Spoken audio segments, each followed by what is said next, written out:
live.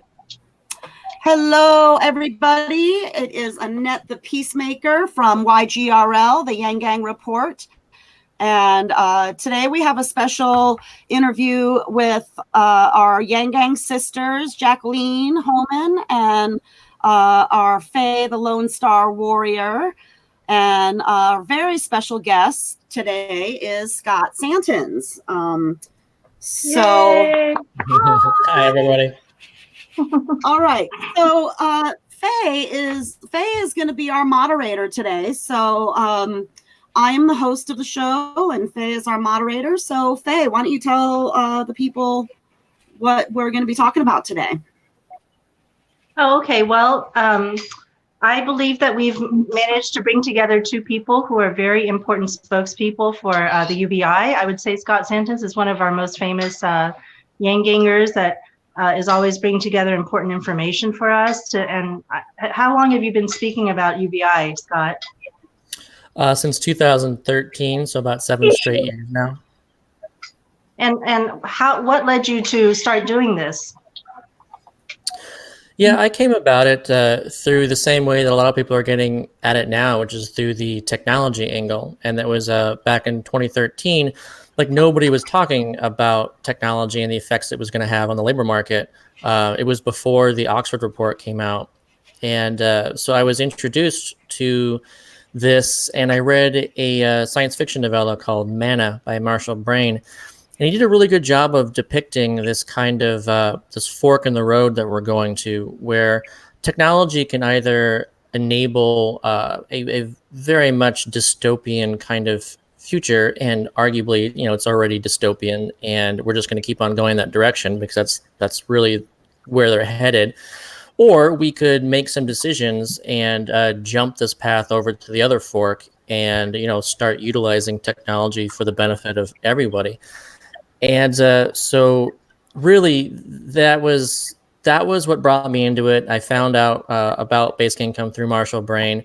I started researching it and got into the history. I was just fascinated by everything that we did in the 70s, both in the US and Canada.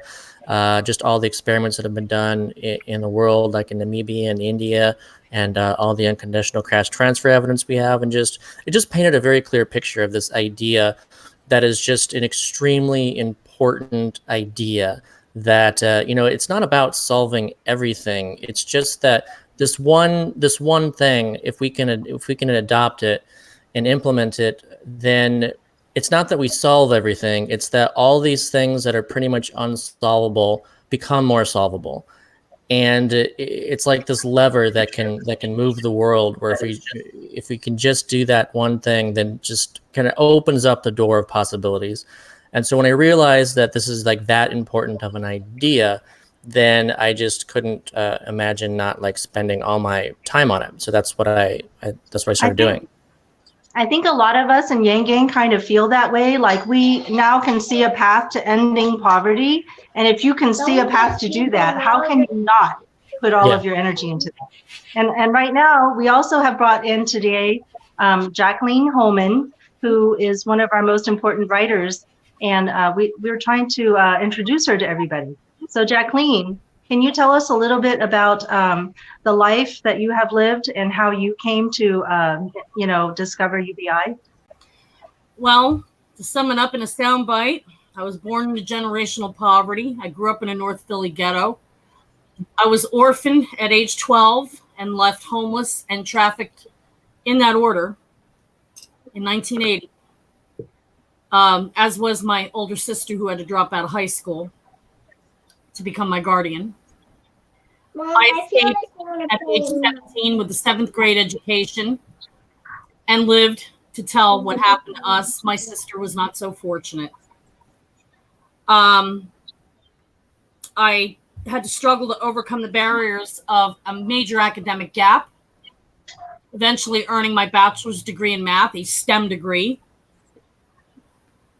overcoming dyslexia to earn that degree, while homeless and literally eating from garbage cans because there was no help for me, none. And the society, which threw me away and let me get trafficked in the first place, really had no interest in helping me rebuild my ruined life.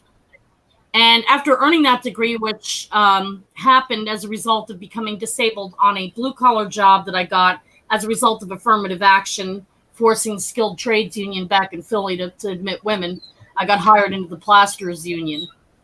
But that job was short-lived when an uninsured driver blew through a red light and T-boned me, and I had to be removed from my vehicle by jaws of life, and my knees were smashed and my back was broken in 2 places. They didn't think I'd ever walk again. I was unable to walk for over a year, and I was denied disability because I didn't have enough credits paid into Social Security disability at the time. But I was denied SSI because the conventional wisdom at that time was, well, you can just go to college. You know, just. Well, and that's exactly what you did end up doing, though. You did go to college, and you tried to do every single thing that people often say, this is what poor people ought to do to get themselves out of this situation. That's correct. And you were quite successful in many ways. That's correct. Okay, can we hear more about that? Only to not get a job anyway, because I had to face prospective employers with the visible conditions of poverty. I didn't have my dentures at the time, so I had to face prospective employers with visibly decayed missing teeth because I never had dental care. I also had the underage prostitution record that was dogging me like a sword of Damocles. As a result, so you get a record. Hold on, you get the record for prostitution, even though you were the one being taken advantage of. Able to consent to any kind of sex with anybody under any circumstances because I was 12 years old. You heard me right. It took me until I was 47 to finally get help pro bono from a lawyer to get that expunged. Try getting your first job when you're 47. Good luck with that. But I remember for when you say that, it reminds me of that line from the Les Miserables when they talk about how where she says that we have a society that doesn't punish the thief, but we punish the person who's stolen from, the victim. So I feel like as a society, we have stolen your childhood, and then now we're punishing you continually. Not just my childhood, my adulthood too, because I was never able to get a chance for a job after I did all these right things. And the Pennsylvania Occupational Vocational Rehabilitation Agency, which they're a branch of Social Security and welfare. They're kind of a go-between. They were paid to help me after becoming physically disabled. They were paid to help me re-enter the workforce and get a job. They never helped me. Their help consisted of, after I got my degree, I go in there, I blew off eating at the soup kitchen, which meant I went hungry that day because I was so eager to go in and finally get my toehold onto the middle-class jobs ladder and have a chance for a good life. And the guy who was my caseworker, the help he offered was cutting out with the scissors in the newspaper. This was 30 years ago. This is how they did jobs back then. There wasn't internet. There wasn't monster.com. There wasn't LinkedIn. He cuts these jobs out of the want ads section of the newspaper and says, well, I found these jobs you could apply for. And I blew a 50 amper. I said, wait, what? This is the help? This is the help with getting a toehold on the jobs ladder? You had just gotten yourself a math degree and they thought they would help you by cutting something out from a paper because you didn't know how to do that. You couldn't do that yourself. Yeah, and I was just gobsmacked. And, you know, because of coming from such a disadvantaged situation, it didn't matter that I had a math degree, because when you're poor, this is what being poor is. Being poor means that you don't have the right things and what you have isn't enough, and that you're not good enough no matter what you do, no matter how hard you try. You're not good enough. You're not, you don't have the right stuff, and what you have isn't good enough. And yet you're accused of never trying. When I know that. Try. I know that you and Scott Santens have a little bit of an activism record in the past, maybe a couple of years. You may have had some online discussions by any, and definitely. I'm really happy to get both of you here. Yeah, we had passed kind of like ships in the night, sort of, because I was more involved with trying to get people to unpack their knapsack of classism, which is a real big issue that I think a lot of Yang Gangers are up against when we run into the people who say, well, we can't just give money to people for doing nothing. They have to have a job. They have to work for it. And a lot of this has to do with the deeply entrenched issues of classism that, you know, our country has. And, you know, my thing was like trying to get justice for poor people by taking on the subject of classism. In fact, I wrote and self-published this book 12 years ago on the matter. You know, and have. How can people get a copy of that book? People can get a copy of this through Kindle. They can get a Kindle copy through Amazon. If they sign up for Patreon, they can get. So we go on Amazon and we look for Classism for Dimwits. Yeah, or they can, or if they don't want to go through Amazon, they can become one of my patrons, and I will get them a Kindle copy for that of this for them. If they. So how did you hear about Scott's writing? Barnes and Noble. Barnes and Noble. Okay. You get a hard copy, print copy. It's print on demand, so Barnes and Noble will order this for them. So, I mean, how I met Scott was I was like being an activist for, you know, justice for the poor, where we're being denied jobs, but then being put down because we don't have jobs. And Scott was this guy who was talking about a UBI. So our ships were kind of, you know, periodically traveling in the same trade lanes, so to speak. But I was more concentrated on addressing the barriers of classism. And later on, after it became safe to speak out as a trafficking survivor, I took on the Associated Press and fought with them for almost 3.5 to 4 years to force them to stop calling child sex trafficking victims prostitutes. Language matters, and how people are labeled dictates how they are treated for the rest of their lives. And Scott, did you ever notice Jacqueline's writings, or was that were you just busy with teaching about UBI and? Yeah, I don't remember coming across any of her writings, but I did, you know, notice like her on Twitter. That's when we interacted. Okay, very good. And so, have you had a chance to read any of her writing yet? Yeah, I believe so. Yeah, very good. The one, I don't remember the title of it, but America's Dad Has a Problem. That's it. Yeah, that was really good. Now, America's Dad there refers to Bernie Sanders, doesn't it? Yes, it does. He does kind of he has a kind of a paternal attitude towards everybody on the debate stage, also, doesn't he? Yep. I'd agree with that. I still call him Uncle Bernie. So, Jacqueline, when you did you start out in Bernie's camp? I was sort of in Bernie's camp in 2016. I was definitely in Bernie's camp then. But I noticed something had changed with Bernie, you know, now in 2020, that, you know, it kind of, he became a little bit more bombastic, authoritarian.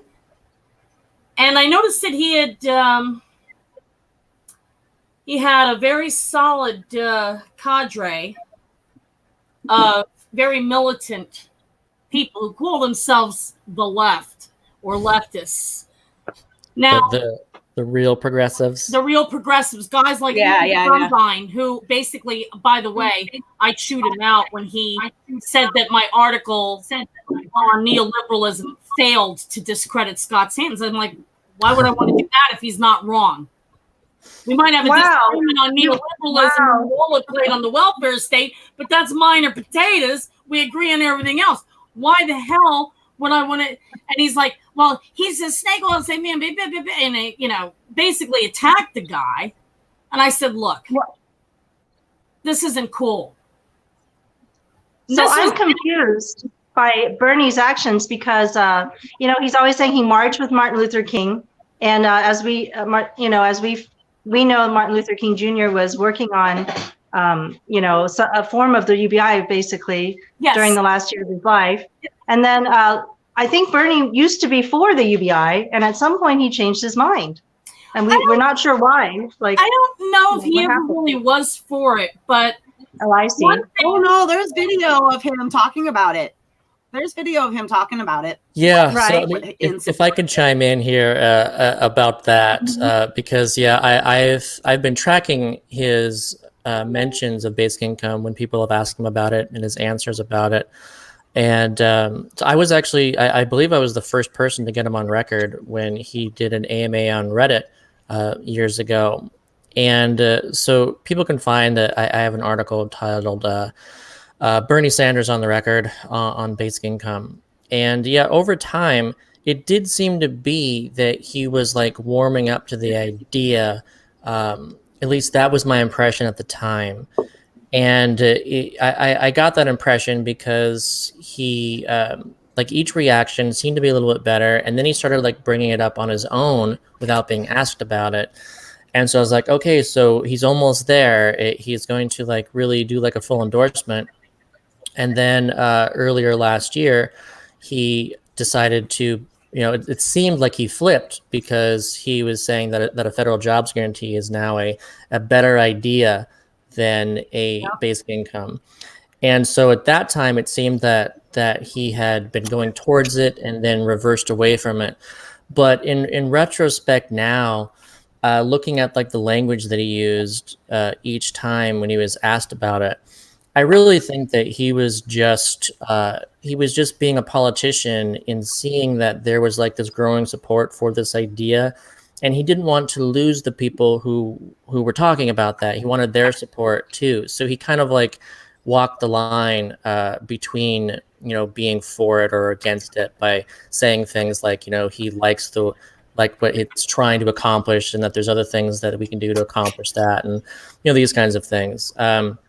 But I really do, in retrospect, think that he is very much in alignment with Stephanie Kelton, his chief economic advisor, who has been on record as saying that the lot of the poor can only be improved by programs that put them to work. I believe that he believes, even when he says that no one working full time should live in poverty, it's not that he's like the safe thing, you know, he's purposely saying that because he literally does not believe that no one should live in poverty. He believes that essentially you deserve it if you're not working according to what he defines as work, and if you're not qualifying for the programs that he believes are out there for them, you know, to get, and also to essentially you know, control them, limit their choices, be paternalistic. I think that he believes in this myth that we deserve poverty, that it's like a choice that we make. But I mean, the truth of the matter is that by teaching us to believe that poverty is a moral failure of the individual, that society prevents us from understanding that poverty is a moral failure of society itself. I think he literally believes that if you're in poverty, then it's your own fault and that you should get a job to get out of it. And I just don't think that he will ever like the idea of basic income because of that. I think that he was just playing it safe, and now he's, you know, like his truth, the true Bernie came through with him saying that a federal jobs guarantee is a much better idea. So, Jacqueline, at some point you made a kind of a flip in the way that you saw Andrew Yang and his campaign. And I'd like to hear about how you started to understand the differences. Well, because of my own experience, you know, life experience, I had been a diehard Trotskyist. You don't get much further left on the commie scale than that. Okay. Okay. And if you know anything about socialists, any remote hint or sniff of a libertarian, and it's like throwing a brick of potassium in a sink full of water. The two do not get along. They're mortal enemies, right? But I find it interesting. Andrew gets attacked from both sides, Except which I'm like, really? Very strange. What happens when yours truly here gets her commie card yanked? Here's what happened. Yes, it's really happened. See, the whole thing is that this when I read that the Bolsheviks ended human sex trafficking for poor women and underage girls in Tsarist Russia right before the October Revolution. I mean, that made me see these guys as, oh my God, because as a trafficking survivor, how the hell could I not think they were heroes, right? However, well, I think it's definitely true that the abused often, we seek out the power, and we align ourselves with the powerful people who we think can protect us. Well, that if you let me finish where I was going. Yes, I'm sorry. Please try continue. to keep this short. But for many years, I didn't know that there were other options available. I knew that I was oppressed because I was poor. I knew I was oppressed because I was a woman. I sure as hell knew I was oppressed because I was a trafficking victim. And in fact, up until my battle with the Associated Press to force them to change their stylus, we weren't even called crime victims. We were called child prostitutes. Okay? So I knew I was oppressed. But I did not know that there were options outside of strict, hardcore, crash down the barricades, type of socialism that were an option that would be a lot more productive, a lot less violent, and a lot more sensible. And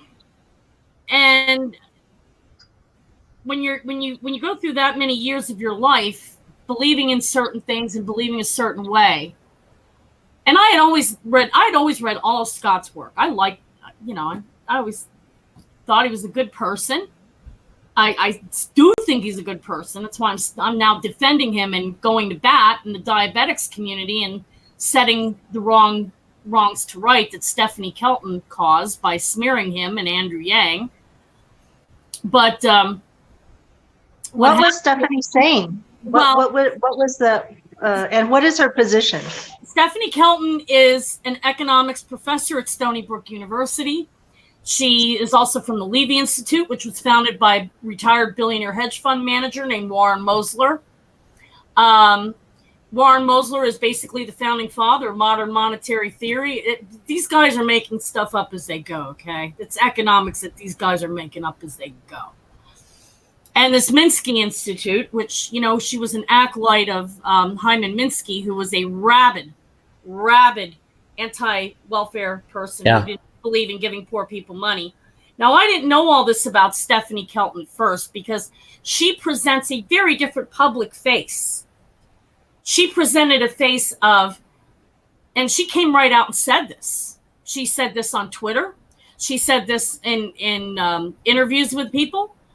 She said this on Steve Grumbine's show, that basically the UBI people, specifically Andrew Yang and Scott Santens, and she named them and said, they're libertarian snake oil salesmen. They don't care about the poor.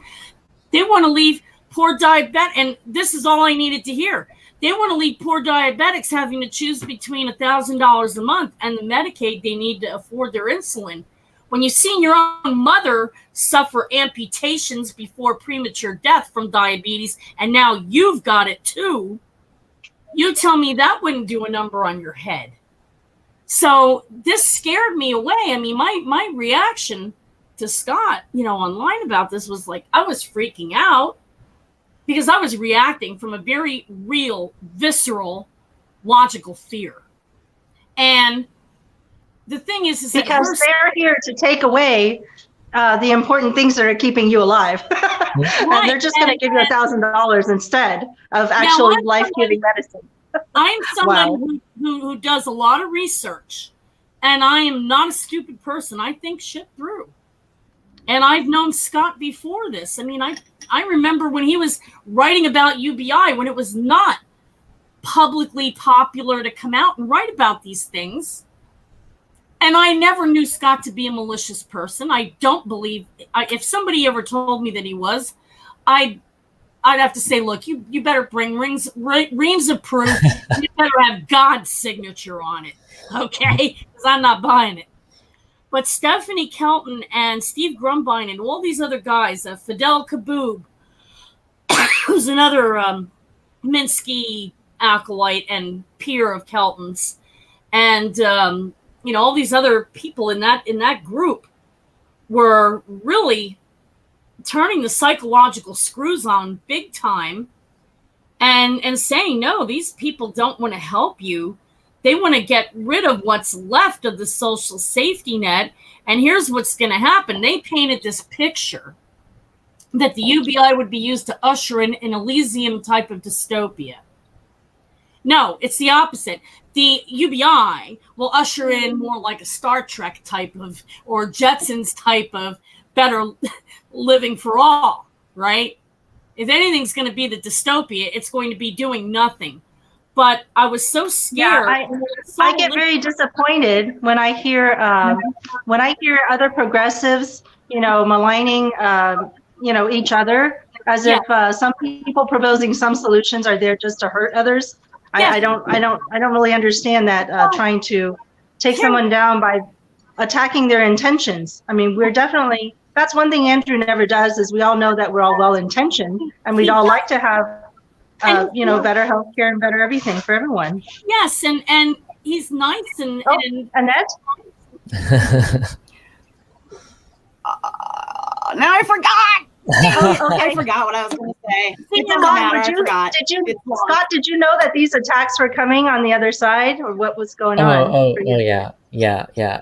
I just want to give a little bit of background to you, just for people who are listening, since we've thrown out some names like Minsky and Mosler and MMT and these things.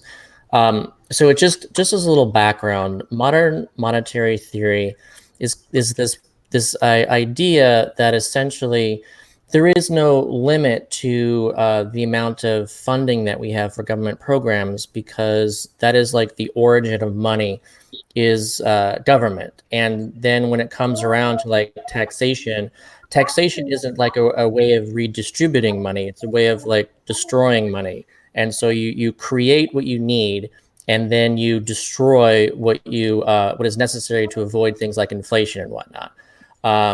So that's kind of the central idea behind modern monetary theory. So it's actually very appealing to progressives like Bernie Sanders and those who support him and more, because it means that we don't have to continue believing that we don't have the money for this stuff. Like if we have the resources, if we have the productive capacity to do these things, then we can just do them.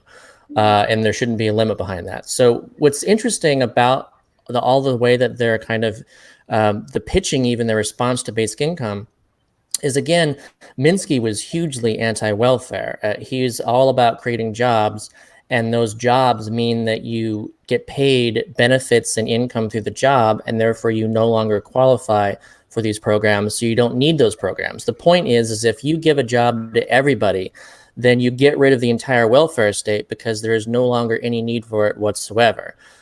So it's just really weird to have this Minsky belief, and like the acolytes of Minsky, like Kelton, using this argument that UBI is meant to eliminate welfare, when that was always the goal of a jobs guarantee.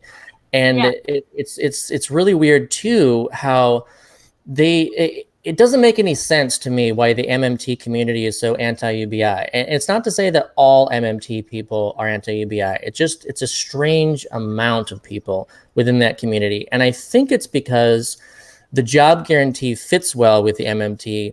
And I think that because of that, you have a lot of people in there who are like, go get a job as the answer to poverty. It's if you're in poverty, it's because you don't have a job, you're lazy, you should go get a job. And so let's just create all these jobs. And then if you don't have one, then it's your own fault. So there's like this kind of work ethic kind of thing that's like, let's say, deeply rooted within the MMT community that I think is behind a lot of this. That's all I can really guess as to why they are so kind of poisoned about UBI. No, Scott, you didn't guess. You didn't guess. You nailed it. This was what I saw, and when I realized that these people were lying, not just about you, not just about Andrew Yang, not just about UBI, but just lying by, number one, by obfuscation of what their actual plan was. I mean, when you see the public face of Stephanie Kelton and Steve Grumbine, Steve Grumbine not so much, but Stephanie Kelton drips with, oozing with concern for the poor. She says that, UBI is bad for the poor because the middle class and the better off, the rich, they'll be able to invest in Apple, whereas the poor will have to eat all their apples. Well, I'm going to flip on just to show you why that's wrong. Somebody loaned me $350 3 weeks ago because I know how to trade. And I'm damn good. And I'll tell you what, if Stephanie Kelton doesn't know how to trade, her boss or former colleague, Warren Mosler, being a retired hedge fund manager, I guarantee you that man has traded at least a couple of derivatives during his tenure as a hedge fund manager. So I'm going to show you on my screen what poor people trading to accumulate capital in order to be able to invest in Apple looks like.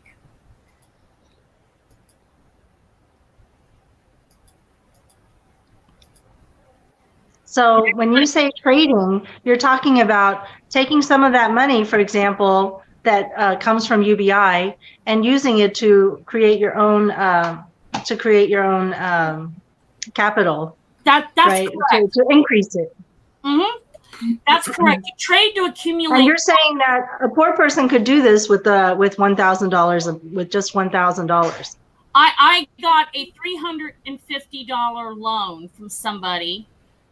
And if you look up here where my cursor is, can everybody see my screen? This is the Thinkorswim platform. Can everybody see my screen? Scott, can you see it? Yeah, I can see it. Yeah, okay. I see it.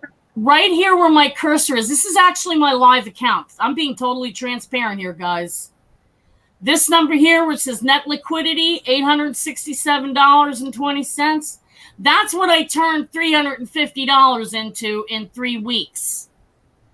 And that was with not every trade going smooth.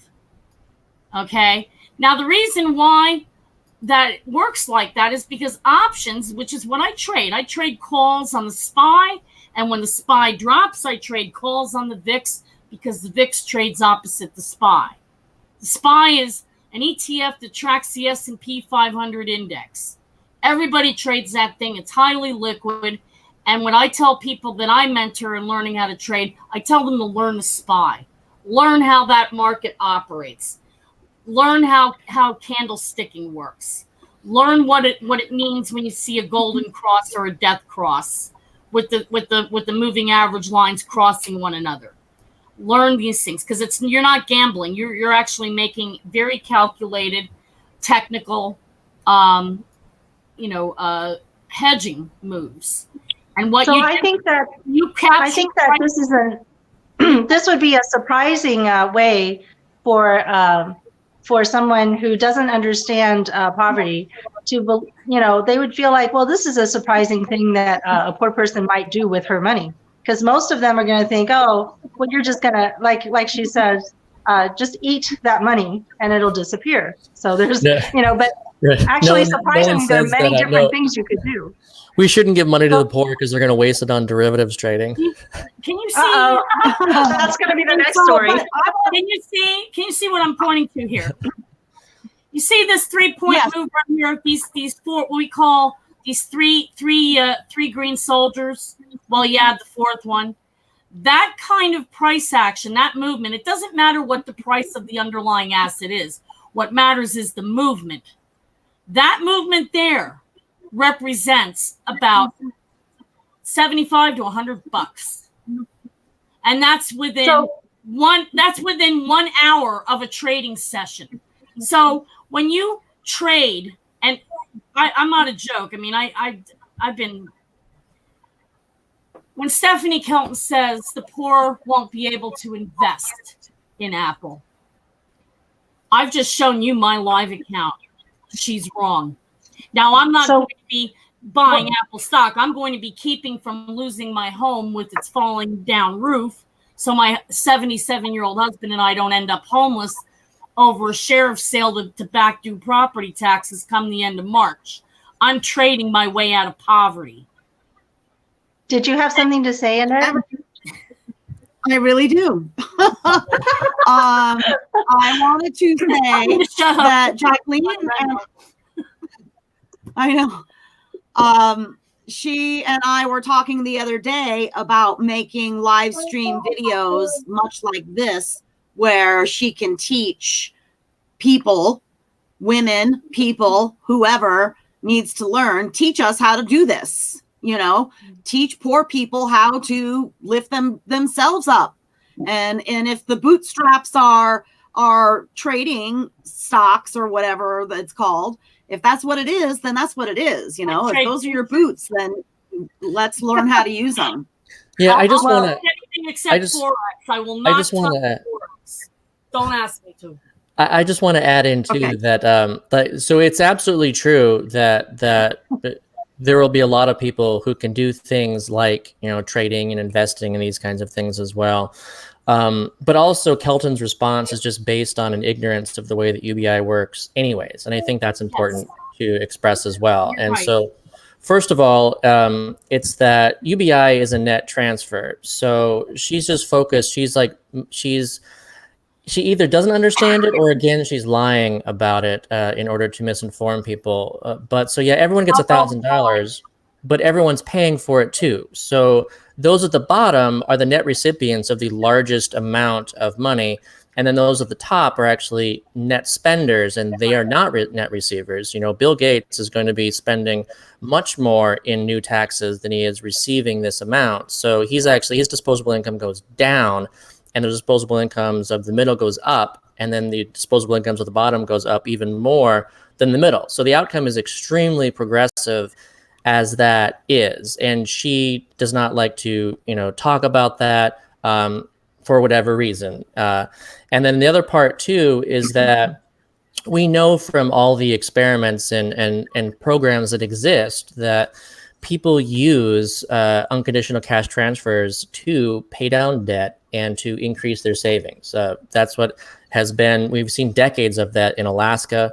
We see that in all other places. We see unconditional cash transfers and basic income experiments. We know that's the way people do. So when she says that people are only going to be spending it on like apples or whatever, you know, that's false. They actually do buy more apples. Actually, they increase their spending of fresh fruits and vegetables versus what they are now, which I think is a great response. And on the other hand, too, they do spend their money on all these other things that we spend our money on. The poor are not like some kind of strange class of foreign people that like think differently and talk a different language or whatever and have all sorts of different beliefs than we do. They're just like us. They spend their money in the same ways. I have a question right now, just a quick one. How many of us are poor in this particular talk? I am, I know. I'm receiving food stamps, and I'm living in a rural development housing situation. And I was very lucky to be able to get this because a lot of housing is not, like, there's long waiting lists and people have trouble getting in there and they have to have a place to live immediately. So they end up having to find a place before they can get, you know, the government assisted housing. So for me, my rent is something like $81 for a 2-bedroom townhouse with my son. It takes 2 people to qualify for it. And a lot of people don't know that these things are available out in a rural area. If you're in a big city, you're looking at, well, how is $1,000 going to help me get housing? But a poor person can find a place where they can really do well on that $1,000 a month. And I think people need to consider that and not just think about, you know, their own particular little tiny area that they live in, their own neighborhood. So how about you, Annette? Yeah. So I am a stage 4 terminal cancer survivor. I had a 1 to 5% chance of survival, depending on which medical journal you read. It was a very, very rare and aggressive form of bladder cancer. So I had to have my entire bladder and urethra removed. And now I have a hole in my belly so it pees out into a bag. And then I had 6 months of chemotherapy. And during that time, I had my chemo port on the right side in my chest right here. It malfunctioned and it caused a blood clot that started like right down here. And then it moved up here to right around in here. And then for a while I was going through chemo, it put pressure on my optic nerve and I was blind for a while. Oh my goodness. During the chemo. What kind of job do you think they would be able to give you while you were going through that? So you could get your minimum income. Right. Because I have to empty my pee bag about once every hour. And then, so I got the blood clot up here, so I have to be careful. Luckily it's on the outside of my skull, so it has no way to reach my brain, so I'm not going to stroke out, but it could move and come down this way and come down here and hit my lungs or my heart, and then I die. And that's how my dad died. My dad died from a heart attack caused from a blood clot. So I know that happens. Okay, so I'm kind of a walking time bomb. And then I was a hairstylist for 30 plus years. I was doing hair since the late 80s. And I've owned 3 beauty salons of my own. I have managed for national franchise salons, 2 different ones. I was manager right out of beauty school for one of them. And then I owned my first 2 salons. And then I went and worked for this other big corporation. And with them, I was a manager, general manager, an educator. I was on their artistic design team. So I did stage performances and things like that. So that was a really cool part of my career. And then I moved to Montana and I ended up opening my own salon again. I used that large corporate company to move me to Montana. And then I opened my own salon again later. And that's when I ended up getting the cancer. And so I had to close down that salon. It was a social enterprise, actually. So we donated haircuts to the homeless and people in need and stuff because, homeless people don't have access to haircuts. So they can go to those job interviews. And I did I did fundraisers and stuff where people donated clothes. I did a big clothing exchange where people just brought garbage bags of clothes and we spread them all out and had sort of an indoor yard sale kind of, but everything was free. And it was so super cool. It was super cool. It's nice that when you tell us about these great programs that you were doing when you were able to do it before you got sick, I'm hoping that other people will replicate them. Yes, I would love to do stuff like that again. But now I have neuropathy in my hands and feet. So my hands and feet, which are the 2 things that a hairstylist needs the most, are constantly. I can't do small, intricate work anymore. I can't pick little things up anymore. I can't bend at the waist if I drop my comb on the floor because it could pop out the bag that's attached to my belly, and then I soil myself and I have them covered in my own urine. So I have to be very careful. My body position matters always, always, always. And so I've got constant chronic pain. I can't do that job anymore. I'm 50 years old. What job should I do? I see a room full of people here, and each of us who've talked about our poverty experience, they're very different, right? So we cannot solve every poor person's problems for them. We have to let people kind of make their own decisions. What do you think, Scott? How did you come to? Do you have any experience with being poor? Oh, Jacqueline has something to say. Yeah. Since Annette was so brave to share her story, after not getting chances for jobs throughout my youth, I finally got sick right before the ACA got passed, the ACA Medicaid expansion. I came down with Crohn's disease. And then a year later, I got diagnosed with type 2 diabetes because it runs in the family. And plus, being in poverty and having nothing but shit food all my life, Right, like poverty and disability is just like it's I have it in my hands. I don't have it in my feet. I have it in my bladder.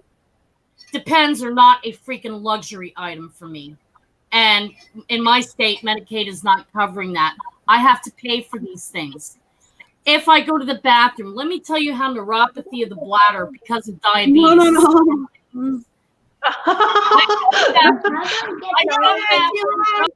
Go pee, get done doing my, thing, give my husband a poopy and pee report, the whole 9 yards, because that's what married people do, talk crazy shit from the bathroom. Come back downstairs, get at my desk, have a coughing fit, and gush. Not seep. I'm talking Niagara Falls, because neuropathy in the bladder, my bladder cannot sense to properly empty itself. And if I cough or sneeze, even though I had just gone to the bathroom, my bladder is not completely empty. I end up soaking my clothing, the chair I'm sitting on. Okay. Right. So working outside the home is not an option. It's not an option. And I'm ending up homeless because with my problems, there's not a homeless shelter that's going to take me like that. And I have until the end of March to come up with, thousands of dollars for the back due property taxes that my husband and I have just not been able to pay.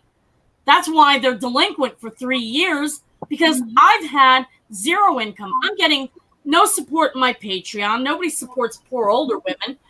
I get praised for my writing all the time, but I can't buy food or keep a roof over my head or the lights on nothing but praise. I can't pay for my depends in karma points. And so Scott, do you have I've heard that you have managed to somehow raise a UBI for yourself, and that you thought this would be a great idea for other people who are creatives like you. Well, I mean, it's tough, and it's an option out there. The issue is that you need a large, supporter base. So, like, let's say if you already have like a YouTube channel or a blog or something, and you've got like 100,000 subscribers or more or whatever, like Steve, then and by the way, I think that is extremely hypocritical to the max that the real progressives are anti-UBI, but they have their own Patreon earning over $1,000 a month together. So it's not just hypocritical. It's hypocritical because Mr. Grumbine, who would barrel into the Slack channel and berate all of us who were working for free, that boosted his whole thing for him. It was my articles on neoliberalism that boosted his website. Yeah, okay. So it's even worse, yeah. And then he gets on to YouTube and says, poor people don't need money. They need goods and services. But when he fell short on what he calls hard times, which I would have loved to have had his hard times. He needs money. He's a special case. He goes to GoFundMe and brings in $48,000. He didn't have a personal goods and services charity drive. He had a GoFundMe and asked for money. Yeah, now, exactly. But poor people don't need money. Yeah. And then he's going to slam. Or a UBI is going to harm disabled people. That's the one argument that really just gets. Everyone who's homeless is going to stay homeless unless they get free housing, and the income will do nothing for them whatsoever. Or we're going to use it all. We're going to blow it all on drugs because all people in poverty are drug addicts. And there's like so many things I want to go off to here, but just one tangent I want to make really quickly to this is that first of all, everyone needs to read Tyranny of Kindness. Has everyone here read that? No. Jacqueline, you've read it? I did. Did you write that? No, it was written by Teresa Funicello. Yes. And Teresa Funicello, it's so great because it's like written from all perspectives. She lived in poverty as a mother, like without welfare. She lived in poverty with welfare, and then she worked for a nonprofit helping people in poverty, and then she worked within the government, within the welfare system as well. So she's like seen it all.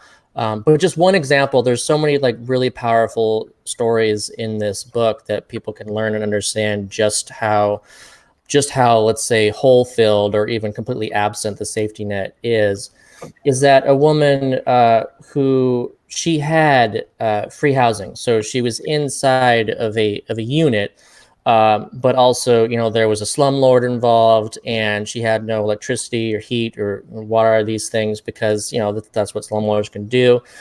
She was being taken advantage of there. So it's like she had the housing, but she didn't have any money to actually to spend on what she needed. And what she needed was to get some blankets to handle this amount of cold that she was experiencing.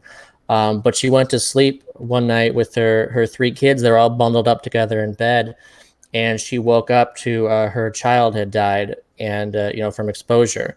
And so this is an example of like you can have these free services, but it doesn't mean that you are actually helped in the same way that cash can and does save lives. Yes. That's cash enables these holes to be filled that happen all the time because there's all sorts of like you can have slumlords, you can have just bureaucrats who are just absolutely playing like little kings and queens and stuff, like preventing people from what they need.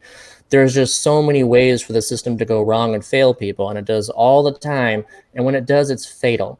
And so if you have an unconditional income, then you can really avoid a lot of these fatalities that free services will never fill because it just doesn't do everything. Right. And I think because you don't know what is the one thing that is necessary right now for any particular because person. everybody needs something different. Everyone has their own very specific individual needs. Yeah, and at any so time like it can change even too. food stamps, like even food stamps doesn't help everybody. Even like the food banks, like I get food from the food bank that I shouldn't be eating as a cancer survivor. I should not be, but that's what I get. Hello, diabetic. Hello. And just so people, just so people understand too, control over our own lives. Let's give Scott a chance to finish. So again, one of these, the thing that one of the things that really got me passionate about UBI in the beginning too was that I had assumed, just like I know everyone else does too, that we have a safety net and that it helps people, and that even it helps most people, but then some fall through. And then learning about the actual truth behind these programs, that just made me so angry. And so one of these, if you just look at SNAP as one thing, I don't think most people know that, first of all, if you get SNAP, you're lucky if you can make that stretch for 3 weeks and not even a full month. And the rest of it, you're going to need food banks and other ways to eat in order to get through that month. So it does not cover a month worth of food. Secondly, if you do not have a child, so if you're a childless adult, then you can get food stamps for 3 months, and that is the maximum amount of time that you can get it. And then after that, you're off. And then that's how I got cut off. They think I can work as a 52-year-old woman with severe diabetes, complicated incontinence problems, and Crohn's disease, where literally I'm spending half my waking life on the toilet. But I can just. But Jacqueline, you also have to take care of your aged husband. They don't take it. They don't take into account that you're already working to keep another person alive. But that doesn't count. See, that's the thing that really bugged me. And when I found out that Stephanie Kelton and these other people that Bernie got involved with had blatantly lied. When I found out they lied about what their jobs program was, and when I found out that they lied about the poverty rates from 1959 up through 1980, and they did this under the scope of academia. Now, this is serious. We're talking about fraud fraud, academic fraud, right? And under the guise of scholarship. I'm thinking, well, let's see what else she lied about. Well, here I go and see and look on Andrew Yang's website. And that is when I started to investigate who Andrew Yang was. And that's when I had to sit there and I said to myself, you know what? I might burn in hell because of losing my comment card right about now. But I would rather sit at the same table with an honest libertarian than break bread with a dishonest socialist or so-called socialist. And seeing that, let's digress. Let's let Scott finish what he was saying, because we keep bringing up that same person's name over and over again, and it's. Let's talk about what we want to talk about. One of the things I want to know. Totally overheard about her. I mean, I want to hear about where are you located, Scott? And before we move on to something else too, I just wanted to mention too that the third thing about food stamps as well is that you can only apply for them every 3 years. So once you're out, then you're out, and it doesn't matter how in need you are, you can apply for them again. And that's just some of these things. It's difficult even. It's our best program really, and as far as coverage. And it reaches about 3 out of 4 people who qualifies, and that's just all in told. And if you look at those in severe poverty, so that's defined about $500 per month, then 1/3 of those are not receiving any SNAP benefits at all. So I mean that is our best program, and that's what it looks like. So our system is just massively exclusionary along so many different dimensions. And you're punished. I'd like to hear from where everybody is from, starting with Scott. Are you still located in Louisiana? Yeah. I'm living in New Orleans. I've been here since 2009. And what are people's general attitudes in your neighborhoods in your area about this? It's frustrating in that there's not really any interest here. You would think that there would be, because the poverty is such an issue here, inequality is such an issue here, but it's just for whatever reason, it's the unconditionality of basic income, the universality, cash instead of benefits. It's something that we have to change the way people think about, and I think that's just one of the challenges here. It's kind of frustrating because I live here, and yet I'm like really not invited to anything, whereas I'm invited to like things all over the country and the world, even to go to places, but not where I live. That's what I wondered about you, because I'm like, why is he still there? But he's in his neighborhood where probably this is one of the areas where people kind of vote against themselves. And I know that like most of the states that use the most welfare, they tend to vote against it. And I've always wondered, how does that happen, until I moved here into rural East Texas, where I am. And people around me also, first of all, would be skeptical that the government can ever help them. And they believe that they need to have church help them. So I don't know, is that a situation over there? If a church leader maybe we're championing it, would maybe more people believe that it's true? And it's something that could be done. I can offer some insight on that. Okay. Let's go to Jacqueline. Where are you from? Where are you right now? I'm in Texas. Erie County, Pennsylvania. Okay. It's very much deep part. This is the Mississippi of the North where I live. Mississippi of the North. That's interesting. I'm not kidding. But you know what? Ever since I got yanged, and I yanged my husband yanged the doctor, the pharmacist, and I yanged all the neighbors who are Trump supporters. And I'm going to tell you what it looks like. What you're talking about, you describe a very specific, this is what I was talking about in my book, Classism for Dimwits, that I wrote 12 years ago. There's this deeply entrenched sense that if you don't have a job, you don't deserve to live, that human rights do not apply to you. Yeah. And this comes from, the Calvinist deficit theory view of the poor that this whole country was basically founded on, that if you were poor, it's because you were out of favor with God. And of course that evolved during the Enlightenment period as as secularism grew, it became what we call the just world fallacy, that bad things don't possibly happen to good people. You must have done something wrong. Right.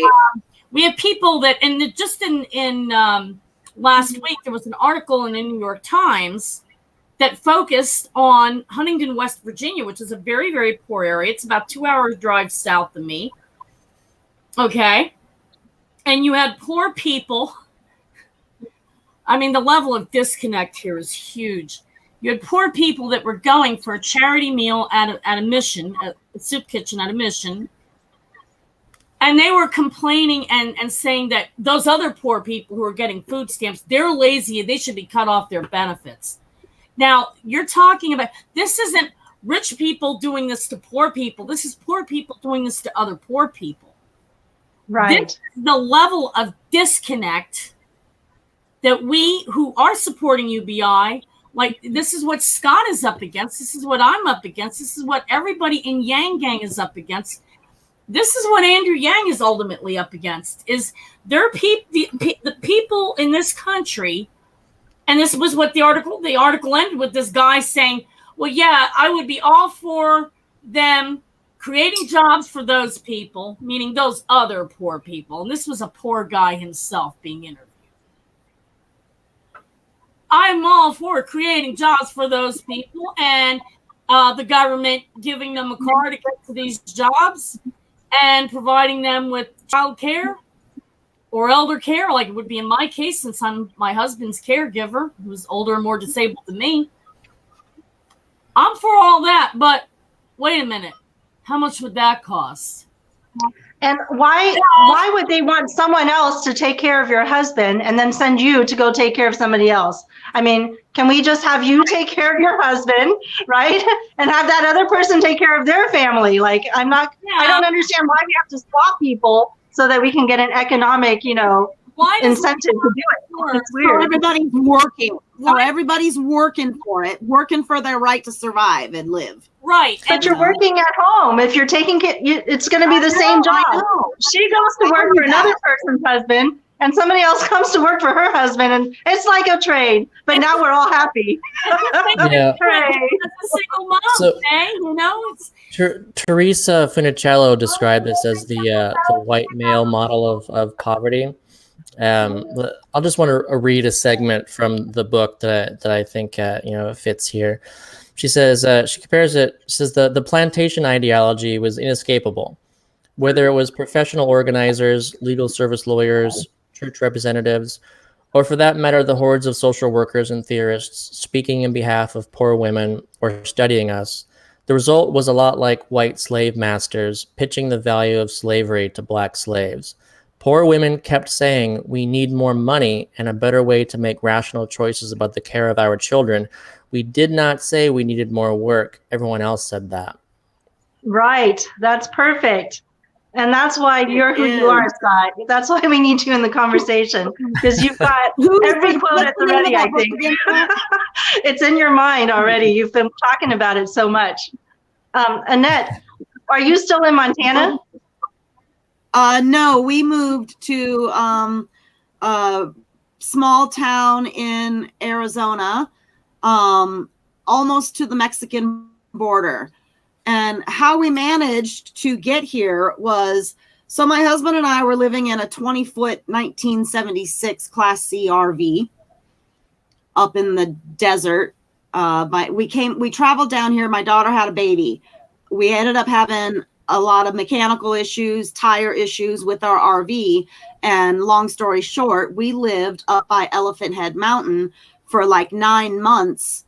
We boondocked up there, which means that we had no amenities. We were just like camped up in the desert, So boondocking is a form of camping where you're off the road. Free camping on public, it's like free camping on public land with no water, no sewer, no electric.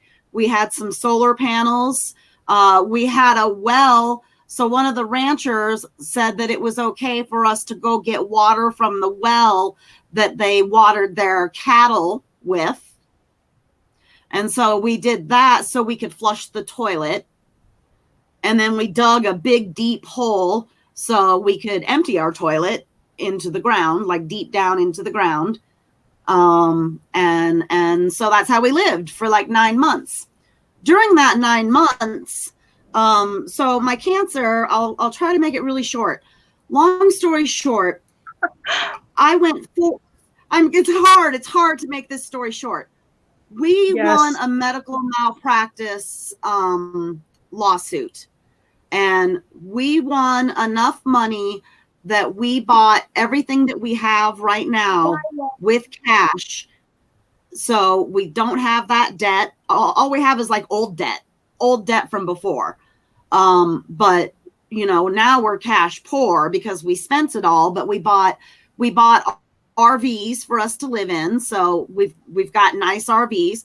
We got my mother out from the shitbox trailer with the slumlord overlord that threatened to evict us every other week because he was just such a horrible human being.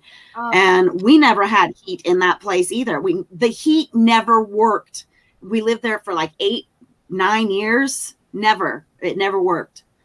So anyway, but I digress. But so we got my mom. I'm sorry. My question was, how do your neighbors and what is your neighborhood? How do they feel about UBI? Do they even think about it ever? I mean, because there you are, you have a chance to talk to people. Okay. So everybody around me is in a very similar predicament than us. So we bought a 5-acre ranch, and the house that is on the ranch is, the wall right behind me is the master bedroom on the other side of this wall here. And the roof leaked really bad, and the ceiling is falling out, and it's covered with black mold, not usable. Oh, no. This room that I'm in right now is the clean. And then the other bedroom up front of the house is also the same thing. It's like the corners of the house got water damage, and then the ceilings are all falling out, and then the black mold just goes. So we have to completely gut those rooms. We have to gut them completely. But this half of the house that I am on is pretty decent and usable, and we use it for day use, but we live in our RVs on the property. So yeah. So we're kind of, and we brought my mom here too. So my mom has her own RV that she lives in. We bought her an RV with our money and stuff like that. So we're working on trying to build a homestead. So that's one of the main things. So we've got 3 adults, and then often we have other adult friends that we adopt into our family that come and live with us. So between 3 and 4 adults, we'd have $4,000 extra a month with UBI, and we could easily fix this house up. Easily. Yeah. We could easily build a working homestead with $4,000 a month. And you would be giving up some of your benefits if you do. Some of you receive benefits that are means tested. I don't qualify for food stamps because I'm $12 over the threshold. So I'm $12 too rich to get food stamps. That is so lame.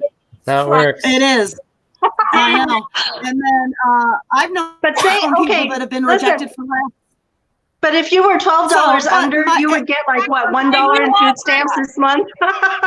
They prorate it. So if you were, $300 under, you'd get like $20 in food stamps. So it's not like you can't get the full amount by being a little under.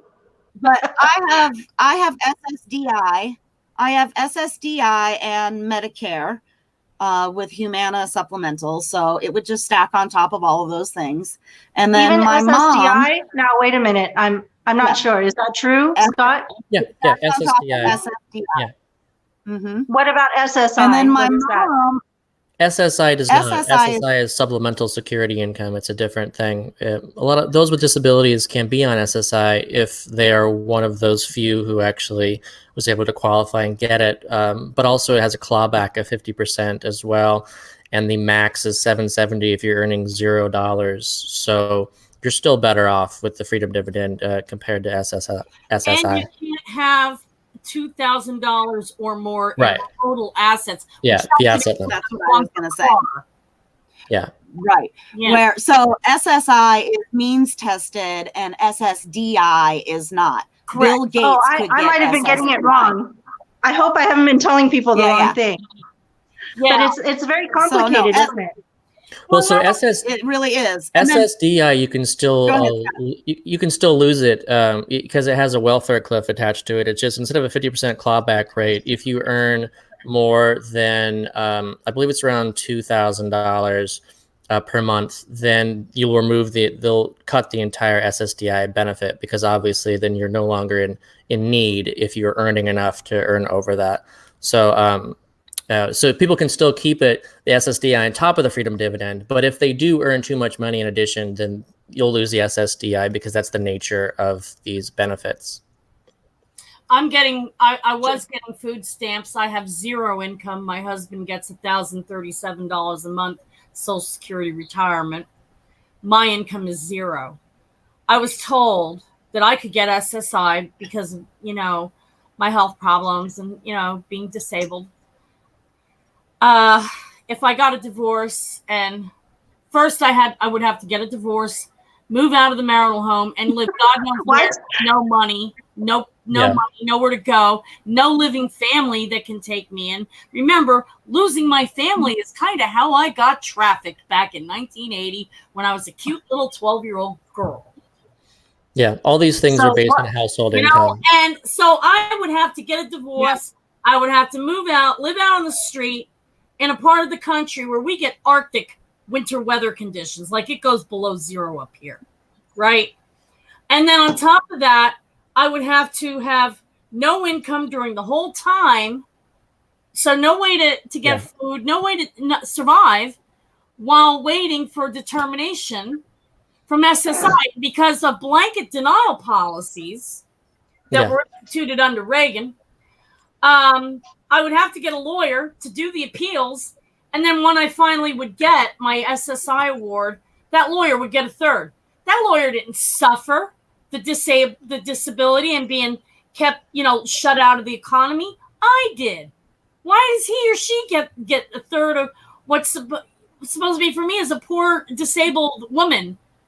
I mean, how does this even compute? So you know what? I would rather have UBI than SSI. UBI won't make me divorce my husband. Why does that? It's just because you're forming a family with him as long as you're married. And so his income counts as your income. It's like his income pegs our household of two as too rich for me to get an SSI check. Yeah, that's one of the specifics of UBI is that it's a rare individual benefit. It's for every individual versus so many of these things are for households, which creates all these just weird incentives where you are encouraging people to be on their own instead of with others and all the effects of that. I can't see. Scott, have you ever experienced poverty for yourself? Yeah, I lived under the federal poverty line for a couple of years, and I did experience like looking and trying to apply for the benefits, and I found that same thing. I earned like a few dollars, more than I would have qualified for, and of course, even if I qualified, it would have been for like virtually nothing. So it's just that was like experiencing like just how little help there is, and that was even before I got into basic income too. So it was I was even just kind of thinking that was how Louisiana was, because I didn't really like dig into all this stuff back well, then. It's true that every state is different because I moved from California to Texas, and boy, was it different. It's very, very different from state to state how they're administered. Absolutely. That's one of the messed up things. And so, when you look at when you look at something like TANF, that's our cash welfare program, that's temporary assistance for needy Oh my families. goodness. And on average, it's around 23, 23 families out of 100 in poverty qualify for this. But if you look at the state by state, in Louisiana, it's 4 out of 100. So there's a 96% rate of not getting TANF in poverty in Louisiana. And there are other states that are that bad as well. And of course, the states vary how much you get as well. So if you combine TANF and SNAP across every state, then only one state actually pays more than 75% of the federal poverty line. So that's like basically every single state only gives people enough to reach 3/4 of the way out of poverty based on that. And then, of course, most people don't even get that. That's just those who are actually getting it. Like disability, too, we were just talking about that process. On average, people wait 2 years. That's the average wait time to qualify for that.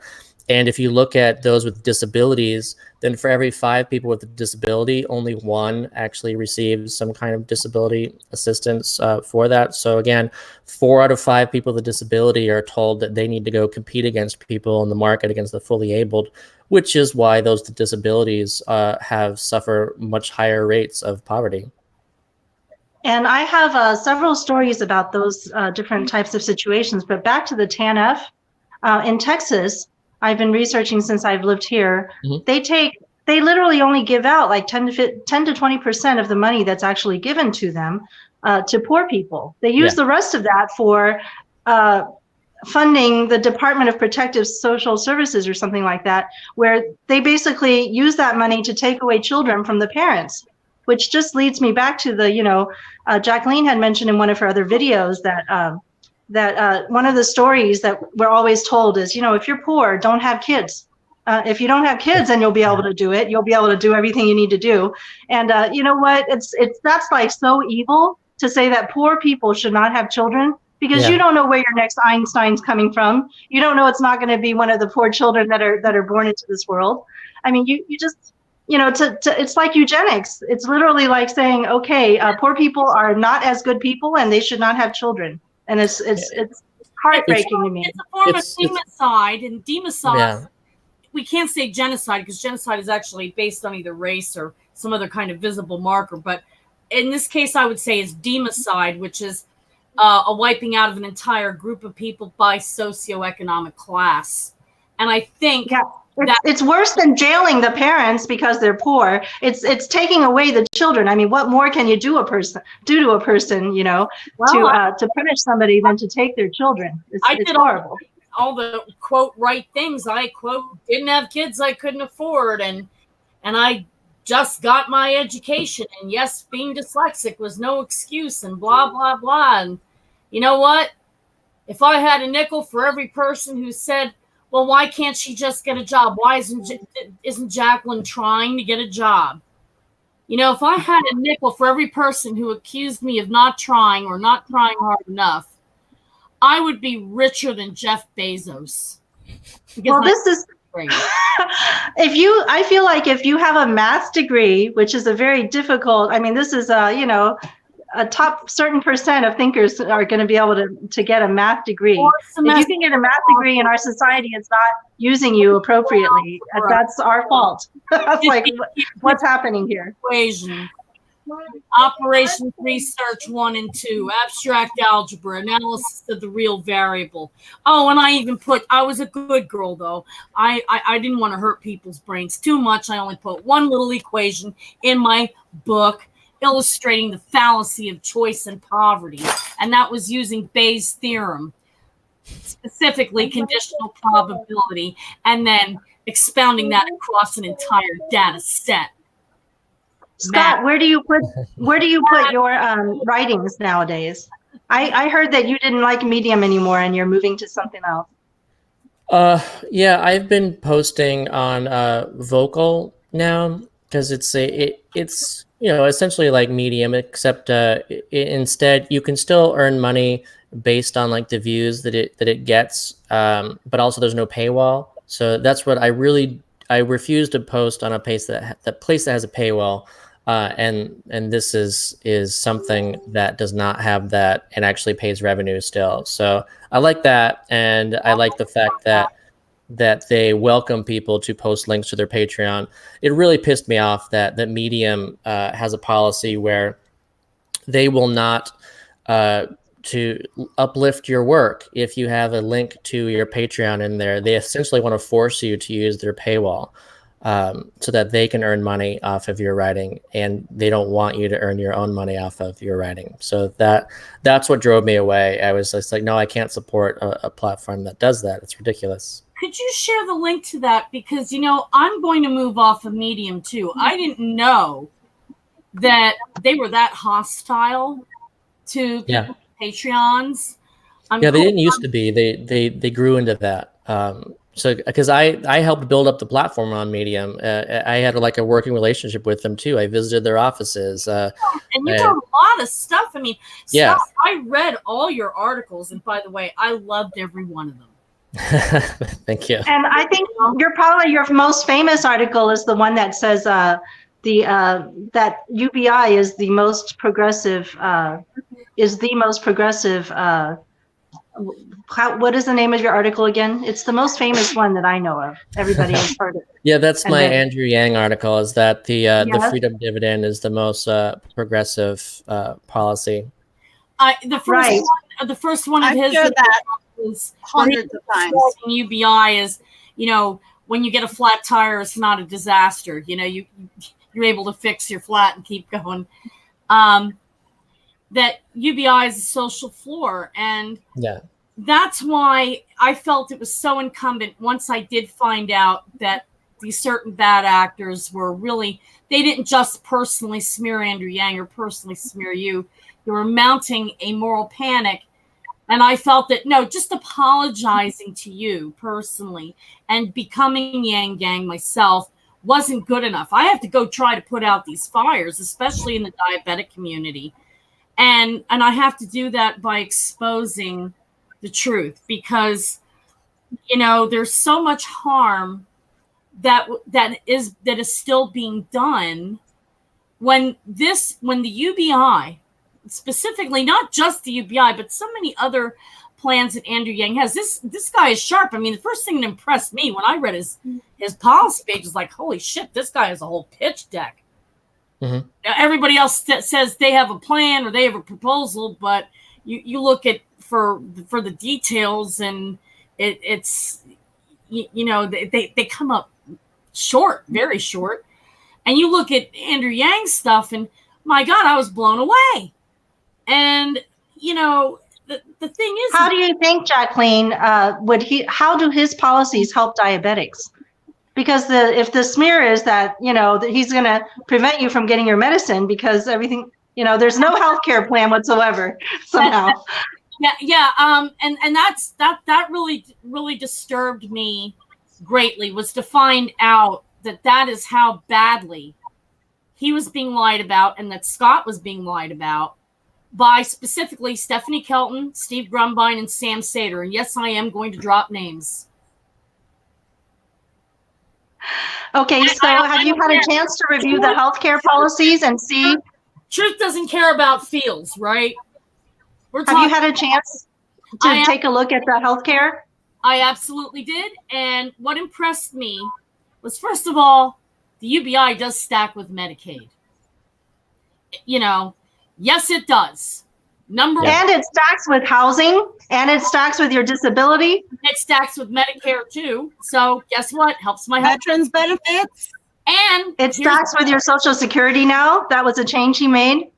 And here's the thing. I felt Mr. Yang was unfairly slammed. And it was by the bad actors that I had mentioned before, but because he changed the policy. That's not a reason to criticize somebody. That's a reason to praise them, because they're willing to correct course if they see there's a problem with their proposal. They're willing to roll up their sleeves and go back to the drawing board. They're not too egotistical to think that they can't possibly have a room for improvement. I think those are qualities in a leader that spell integrity with a capital I. And that is really, really did it for me.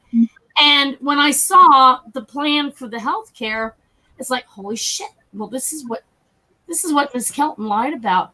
And Scott knows, because he was on the receiving end of this. He was trying to defend himself. And this went on Twitter for not just one thread.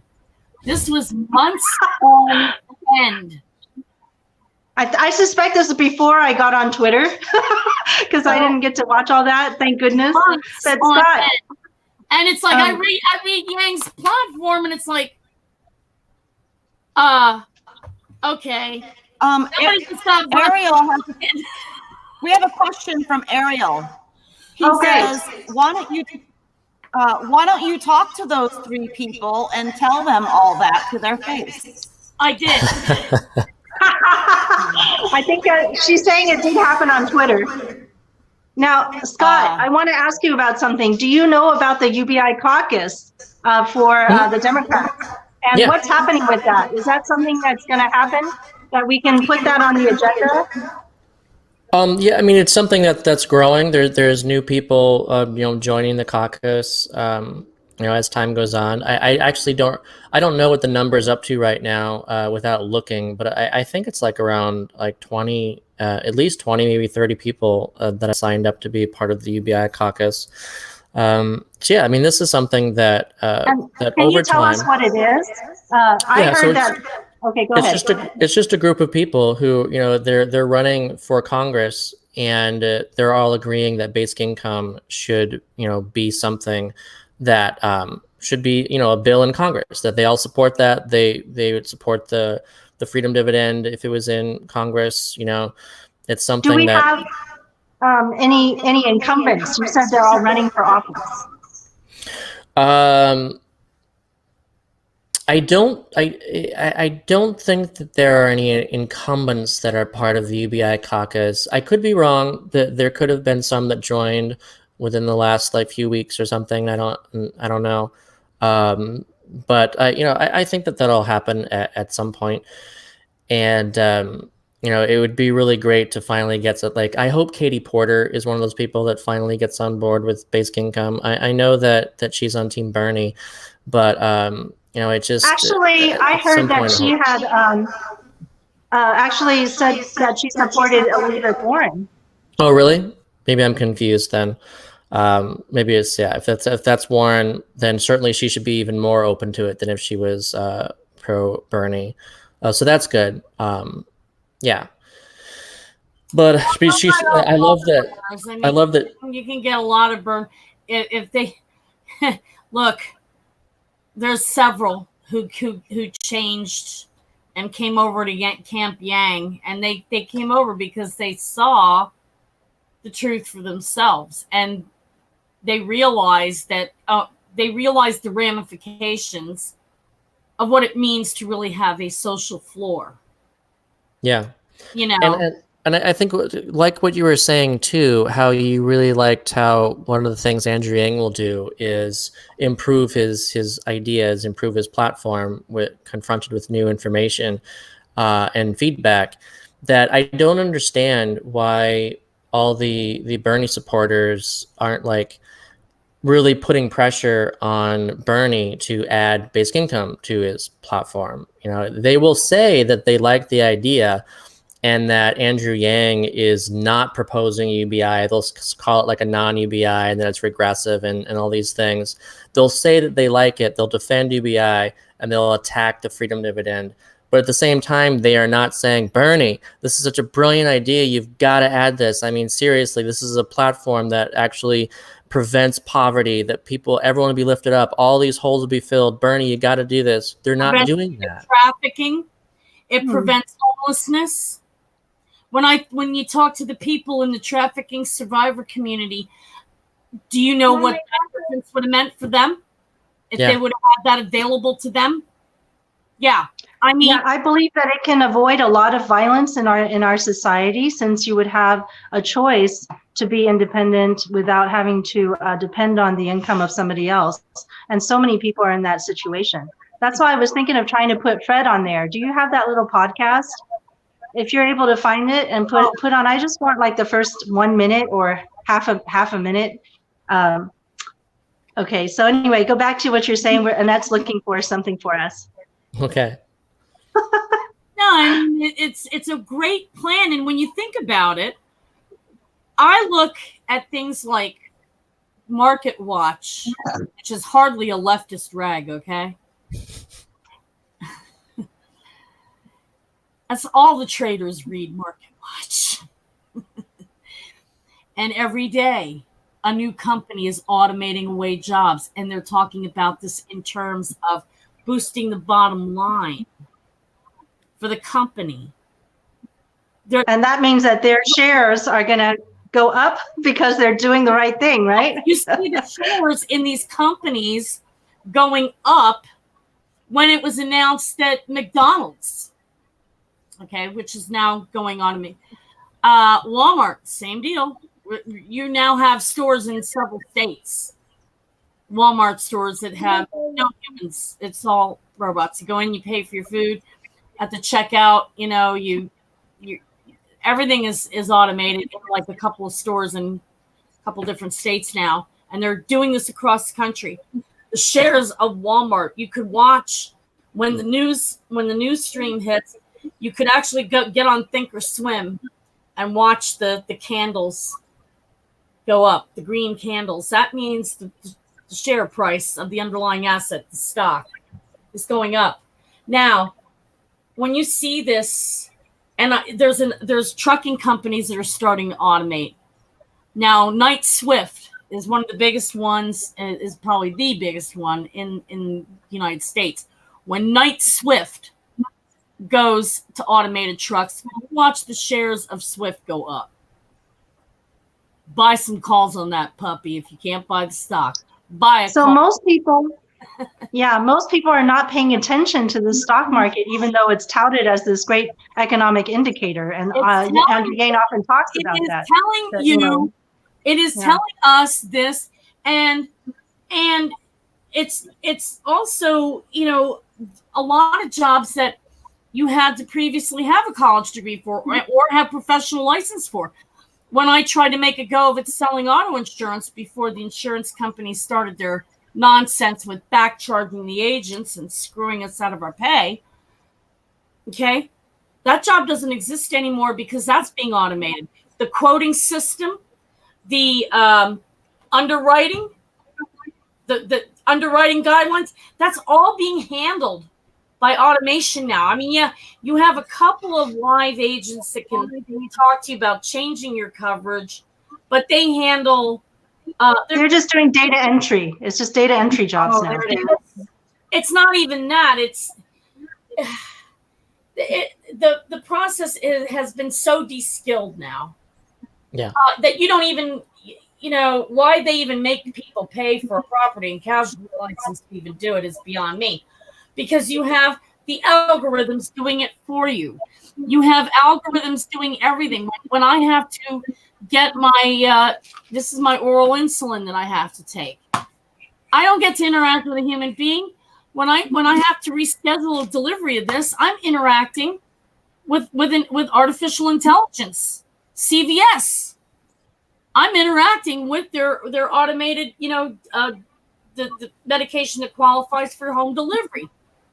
This is massive. They automatically inform you through texts. Well, yeah, I automatically get a text saying, your prescriptions are going to be delivered by such and such date.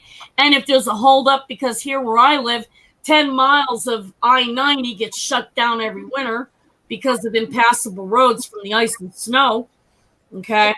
I know this is probably weird trying to describe 3 feet of snow and salt trucks and plows to folks like you and Scott that live in a warmer part of the country, but right. Okay, it looks like Annette's found something here. I want to introduce everyone to Fred Ader, who is doing the Front Porch podcast, and he was a school teacher, and I think a lot of Yang Gang may know him already. He tried to start his own podcast after many people have told him, hey, you've got a unique voice that needs to be heard. This is not someone you can accuse of not working, for his money. And here he is in his later years and really having a lot of trouble and living in poverty like us. So he's got this podcast here. This is already his 16th one. It's really maturing. This one's only about 8 minutes long, but I think for us, let's just do like 1 minute of it so you can get a sense of what it's like. And if other people like it, they can go online, look for this. Just look for the Front Porch Podcast by Fred Ader. Go ahead. I bookmarked that. I bookmarked that. That's a good podcast. Hold on, I don't think I have Spotify on this computer.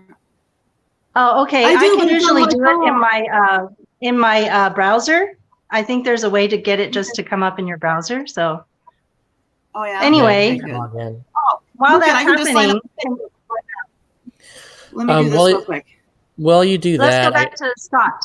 Yeah, I just want to, because Jacqueline brought up a really good word that I think it would be good to talk a little bit more about, which is de-skilling.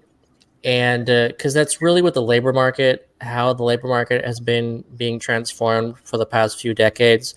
It's like when I show people charts during my presentations, there's one that I consider to be one of the most important ones, because it shows that decade after decade, what we've been doing is coring out the middle of the skilled job spectrum. And then we've been creating more and more low-skilled jobs on the low end. And then we've not been creating these high-end jobs that people like to believe we are. We're creating some of them most recently, but over the years, those have gone down as well. So we've been shifting, for the most part, to this low-skill job market. And it makes total sense if you think about the economics behind this and the incentives behind it. So, when you look at a manufacturing job, that was a good paying union job. Let's say you're getting paid 60, 70K a year or something with a high school degree. And then it's much easier to have a machine do that work because you're producing a very a productive unit. You're creating cars and these things. It's a very highly productive job. And all you have to do is create a robot that's slightly cheaper, than a 70K person. And so you can do that. But what you can't do is create a robot that can do, minimum wage, really cheap human labor stuff, because the robot has to be cheaper than the human. And so it just makes more sense to keep creating all these low skill, low wage jobs, because you can automate that. It's not economically viable to automate that stuff yet. It's not that we can't do that. We have the technology to automate all kinds of things if we wanted to do that. But economically speaking, basically humans are competing against each other to lower each other's value of their wage. And so we're all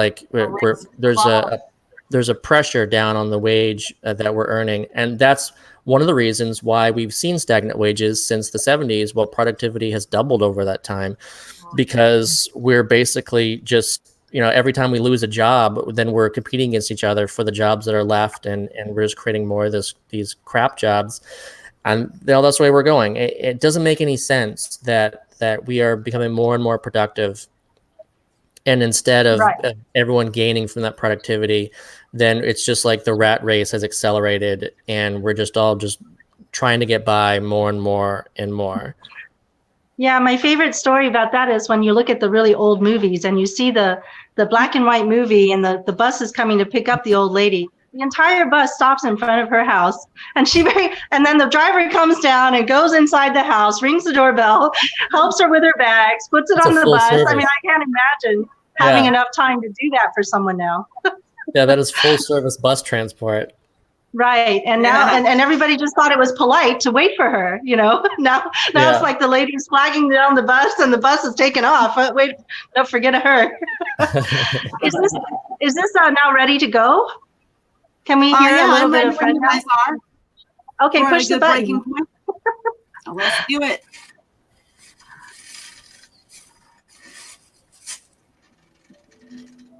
Here we go.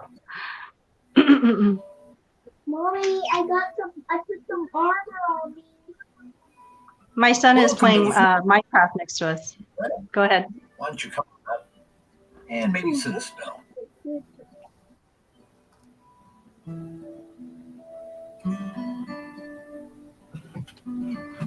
I believe it is difficult to understand poverty until you've actually lived it. Reading about it or listening to someone describe it is usually insufficient. You can't really understand it until you are hours away from homelessness. You don't get it until you aren't sure what you're going to eat. You're excited for a quart of milk so you can survive on cereal a little longer. You don't conceive it properly until you're forced to live with others, do all the housework, and pray to a God in whom you don't even believe that they don't throw you out because you can't possibly survive on the money you make. These are the good people in your life. Others can be much worse than that. When you have to humiliate yourself twice a year with the DES, you begin to understand. When you are doing your third GoFundMe and being called an online panhandler, your understanding begins to dawn. When the car you had paid off gets repossessed because you had to borrow money at it at obscene interest rates to pay rent for one more month, your understanding deepens. When it becomes month after month, year after year, understand. All right, let's stop it right there because there's already so much to unpack from just 1 minute of that, I think. Yeah. So one of my favorite lines in there when he talks about, you move in with somebody for the first time because you need that other person to help you afford a place to stay, and then you find yourself doing all the chores, and trying to do all the things and make sure that your relationship stays good, because if you lose that person, you're going to totally not be able to make it. I think he didn't quite realize that he's describing, the vast majority of women out there who outwardly appear to be, in a very happy, well-adjusted marriage. Often some of them are actually unable to leave that marriage, once you're in that situation. And then we have a lot of poor women who, if they're alone, need another person. And oftentimes you end up with a boyfriend, and that boyfriend may or may not be stable. And then you're blamed for all of the problems that happen because of, those types of relationships. And I think that's one of the things that I wanted to touch on today, is that we're really having a lack of feminist voices in our group. We've had traditionally in the Yang Gang, we started out with a lot more young men, and now we're, slowly getting the women in here. And that's why I really hope that we can elevate some more women's voices and people who are traditionally don't have a platform to speak from. And I think it's amazing that Scott has been able to create that platform for himself through his efforts over these past years, starting from when it wasn't even a thing. Now it's like Andrew Yang running for president has brought it straight to the forefront, and everybody's thinking about it. Even people who don't agree with it are starting to have to think about it. So what do you think about getting more women in here, Scott? What can we do? Do you know some other females who are writing about this? We've always needed more women in this. Just like even my followers are mostly guys, and maybe it's a part of a Twitter thing, but I also think part of like the technology angle in the U.S. There's different kind of main angles going on for basic income in each country around the world. And so in the US, it's very technology oriented. And like in Canada, it's very poverty oriented. And like in Finland, it's very much like kind of like work oriented. How do we create a safety net that actually, incentivizes employment, like that kind of thing. So yeah, there's different reasonings, and because of the U.S. being technology centric, I think it's just kind of harder to get those female voices in there. And yeah, we absolutely need to. There's so many reasons for basic income beyond technology, and so I got into it for the same reason everyone else is with technology. But at the same time, there's so many more reasons to to get into it beyond that. And so I started with technology, but then I started understanding poverty, the reasoning behind that, the philosophy behind kind of these freedom arguments and things, all the evidence behind this. There's a lot of strong arguments for that. And like when it comes to women too, I would just like to point out that I think a good way of thinking about UBI is the power to say no and the freedom to say yes. So this is very much about consent, and just the scope of consent beyond what we usually think of as consent. You are not. Someone is dominating you if you do not have the power to say no to them. So like you said, people in these relationships, you may think that they're happy, but then they're in these relationships because they don't feel that they have the power to escape them. And that you should be able to, choose the relationships that you find most valuable. That's the freedom to say yes. You should be able to choose the work that's most important to you. You should be able to choose these relationships with the people that are most important to you. That's what UBI comes down to. And, I see evidence over and over again in experiments that show this stuff. That, like, I remember one of the things that was, I thought, pretty powerful was in out of Kenya with the UBI there, that women are reporting that they are being like kicked and dragged and beaten half as much. 50% is a huge drop in that kind of behavior, because now guys are like, oh, if I do this, then she might leave me, because she has the power to do that now and didn't have that power before. And I think, like in Fred's particular podcast, that one was supposed to be about poverty. And I think that it's not poverty. A lot of women are not in poverty, but they also have no ability to leave. And yes, Annette, let's bring on Ariel if we can.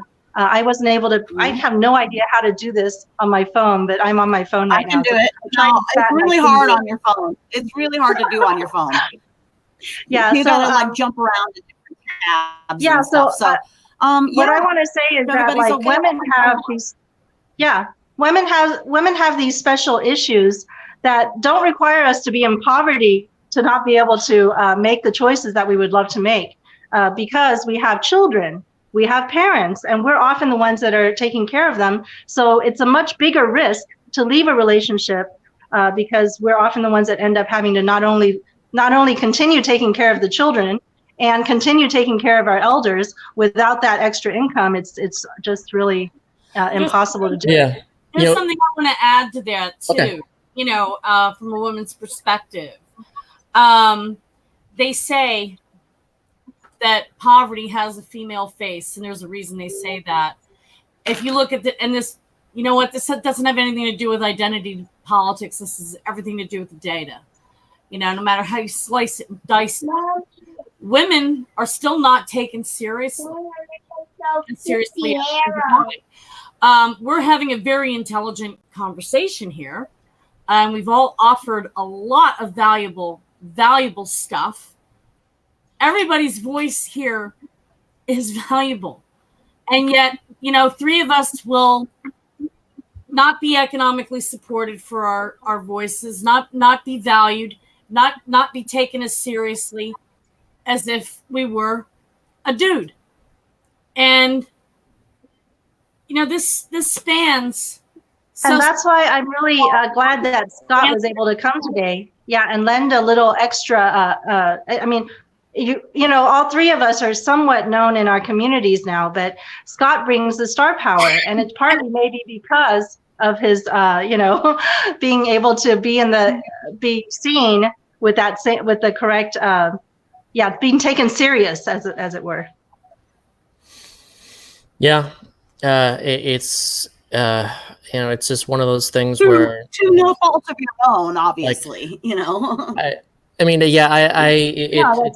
great. It took a lot of time to get it involved growing the network for a long time. It involved pushing this, and so it's one of those things too where I don't know if I could do the same thing that I did years ago right now, because I was the only one doing it then. So when I was the only one doing it, it's much easier for your stuff to be shared and to be known because I was like early. It's like just like an early adopter. innovator kind of situation. And so there's a whole lot more competition now among like people writing about things and podcasting about things related to basic income. But do you know of any other women who are doing this that you know, have been elevated to a point where people can listen to her? Hi, Ariel. Nice to see you. Hi guys. Nice to see you all too. There's no one else, period, as far as someone who's been specifically trying to crowdfund a basic income, you know, to free themselves to focus on, you know, what they want. It says, I started the big Patreon creator pledge, the goal of which was so that I pledge away my surplus to those who have pledged to pledge away their surplus once they reach their basic income. And no one else has done that. It's just, you know, it takes a lot of effort, a lot of growth of network, a lot of luck. You know, like when I say luck too, that's what it comes down to, virality a lot of times. You know, I can't say, like, I can write an article and I don't know for sure if it would have gone viral or not if I would have posted it like at a different time, you know? So like maybe it climbs to the top of Reddit because I posted it at like, you know, 10 in the morning. Whereas if I'd posted it like, you know, at nighttime or something, then maybe it wouldn't have been lifted up. And so there's like all these kinds of luck factors go in, all this timing. And well, you know, here I am now. Can so we help Jacqueline? Jacqueline, can you be the second person or the next person to pledge that along with Scott? Yep. In fact, I'll even do one better. If I'm able to succeed in preventing homelessness with getting helped with a combination of a basic income and being able to trade my way out of poverty, starting with that $350 loan, I'm trying to trade it up to get the property tax money, I'm going to pledge excess of that, and anything above $1,000 a month, pay it forward so somebody else who is also struggling and in desperate need of a UTI can get, you know, lifted up too. Yeah, that's the pledge. That's perfect. That's, you know, and when I said about teaching women in Yang Gang how to trade, you know, I don't mean just women. Any dudes who want to learn something from a real trader, not somebody who says, "Oh yeah, you can make $1 million." No, that's not going to happen when you start out with $350. It's Mommy, I died. Ariel. Yes. But you came to join us for a reason. Now, did you want to add something? Well, here's when I had that interview with Jacqueline. Here's the part that kind of pisses me off the most about the myths about poverty is that, oh, you know, they didn't do everything right. They got married too fast. They had children too fast. They didn't get an education. But I'm like, hold on, hang on. Just put on the brakes and back up. Well, this is a person who didn't do everything that you said you're not supposed to do and did everything that you said that they're supposed to do, and they're still in the situation that you said that they wouldn't be in if they followed everything that you said. So what do you got?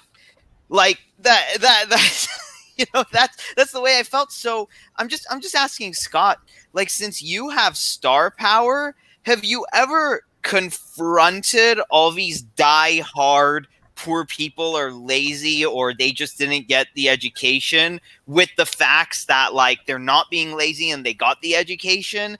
And then what do they usually come back with after that? You know, I'm always confronting people with truths like this, and you know, there's all kinds of responses from that. So, you know, a common response to that is, you know, just to disagree with it and say, you know, but just the evidence is right there. Believe. Yeah, it doesn't matter. That's so part of what I focus on is evidence, real, because that needs to be there. But then the other part of it too is you have to have a good story. You need like anecdotes, and because that's what people go off of too. So you could have all the data you want to, but if someone has right stuck in their head, they don't care. Problem that I'm seeing between all of us, it's that a lot of people are very evidence-based, but they don't have the passion and emotion to rile people up. Now, a lot of people are like Donald Trump. He has all the passion and emotion to rile people up, but his evidence is garbage. So well, if we can get keeping shares of stock in preparation, right. So if we can, you see, like because with someone like me, like I did a public speaking, professionally, and I have a Toastmasters thing anyway. But the thing is like that's what it's going to take, and I just have to tell Yang, like, for tonight, he has to get riled up. Because it's not gonna happen, because everybody's just gonna see, because we're just gonna be looked at as like these pushovers, But if we can get the passion and the evidence, and we can like conglomerate it into something, we're gonna have a real chance. So, well, Ariel, I want to also plug, what is it that you've been doing with which platform are you creating for us? Well, YouTube, I'm on like, Twitter, and I also, you know what's interesting is that I'm also creating this, I'm a part of something called Wealthy Affiliate. So I'm creating this blog to kind of suggest video games with affiliate links, and do away with all the negative connotations that comes with being a gamer. Because sometimes the reason why I'm playing so many of these video games is because in a video game, I mean, I really want you guys to think about it. It gives you like a purpose. It gives you like a guide. It gives you a roadmap. You can experiment. But in real life, when you don't have money, you can't take these chances like you can take in a video game. So at least you literally can't even drive around somewhere because you're going to eat up your gas money. Right, exactly. So for that's all a car. Exactly, for all these people, badgering on, video games, and like, but like, it's so crazy. Like, the reason, like, I was employed, I'll just say it because I'm no longer employed there because the season is over, at a Best Buy, and I was, in the video game section, and I loved my job because I had fun, I enjoyed it. But then the reason why I don't have a job anymore is because we don't have a UBI. Think about it, because the manager said, traffic is going to be low in the store. People, because the seasons are over, there's not going to be enough people coming to the store to buy things, so we don't need you. Now, I want you to think about this like a step further. Let's just look into the future. So let's say that I'm not working at that Best Buy anymore. I'm not getting that paycheck, and I was a frequent customer to some other place, and so were so many other people. They're going to have the same exact conversations with those employees that, people aren't just coming to buy, so we're going to let you off. So it has these negative effects throughout the whole economy. So, and they're not paying attention to that. And I said, well, just imagine, look, I was told that I had to sell $1,000 per hour to keep my job per hour. And we're talking about giving people $1,000 per month, and we're going nuts over that when I was told that I had to sell $1,000 per hour. So I said, I wonder, with a universal basic income, how many like passionate gamers would come more to Best Buy to like buy their favorite games, and then hopefully I wouldn't lose this job and I could go up in the company. Like, it's so obvious, but people are just like, oh no, free money. Ugh. Right. So the real problem is people don't have money to spend, and so we can't maintain the retail since nobody's buying these things. But video gaming is actually a huge industry now. I understand that it is now exceeded. Yeah, I believe it's actually exceeded Hollywood and movie making. If that's, I might be correct on that. I just wanted to bring in Bertrand Russell's Scrolls 4 in praise of idleness. So it's like it's weird how we can spend $150 million making like a Red Dead Redemption 2. And it'll just be like this masterpiece of like, with so many people involved making it for so many years. And then when people buy it and play it, then they're all just like looked down upon as being like lazy. So Bertrand Russell looked on this is saying it doesn't make any sense. It's like saying that that there's value in baking the bread, but there's no value in eating it. That's right. Of course, there's value in it. It's a two sides of the same coin. If we're gonna make something, then obviously you want to enjoy it, and so then the purpose of making it is to enjoy it. So we need to have the money and the time to enjoy these things. And so here we are creating just reams of content of video games and streaming movies and books and articles and just like so many things to actually insert into our brains and enjoy as like the experience of life. And yet we're not able to do that. Instead, people are just like making up all this shit, and no one's really having the time to enjoy each other's stuff that we're making, which that's an absurd situation. I really think that we need to loudly reject from the top of every skyscraper with a megaphone that somehow if somebody chooses to sit on their butt and get their UBI and do nothing but play games, why is that a bad thing? Exactly. You know, if that is keeping them from, doing something harmful either to themselves or entering the opioid crisis, for example. Look at all the jobs they're creating for the people who work at things at places like at Steam that provide online. I like games too. I'm not gonna lie. I'm 50. Okay, so anyway, I know that we've finished our 2 hours that we were planning on doing. I wasn't expecting Scott to stay for the entire 2, but thank you so much, because I'm glad thank you.